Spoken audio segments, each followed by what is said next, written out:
الرسول عليه الصلاة والسلام توفى يوم اثنين. يوم الجمعة جه. مين اللي هيخطب الجمعة؟ مين عنده الجرأة يقف على منبر رسول الله صلى الله عليه وسلم؟ عليه أفضل الصلاة والتسليم. سيدنا أبو بكر بكى، وسيدنا علي اختفى، وسيدنا عثمان ما جاش. الوحيد اللي كان قوي جدا جسدا وعقلا وقلبا سيدنا عمر. جسدا كان لما يقعد في المسجد يفتكروه واقف، ما شاء الله، كان طويل جدا. قلبا ضرب اخته قبل ما يسلم عشان سمعها بتقرا سوره طه ما انزلنا عليك القران لتشقى، قطع ودنها.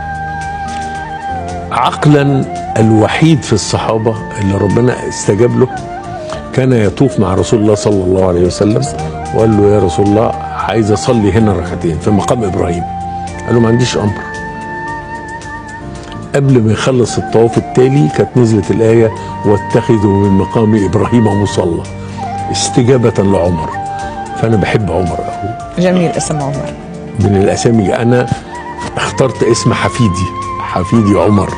ما شاء الله، ربي يخلي لك. عمر قوي جدا جدا. وبنصح كل واحد اللي ما قراش عباس محمود العقاد عبقرية عمر يروح يقراها.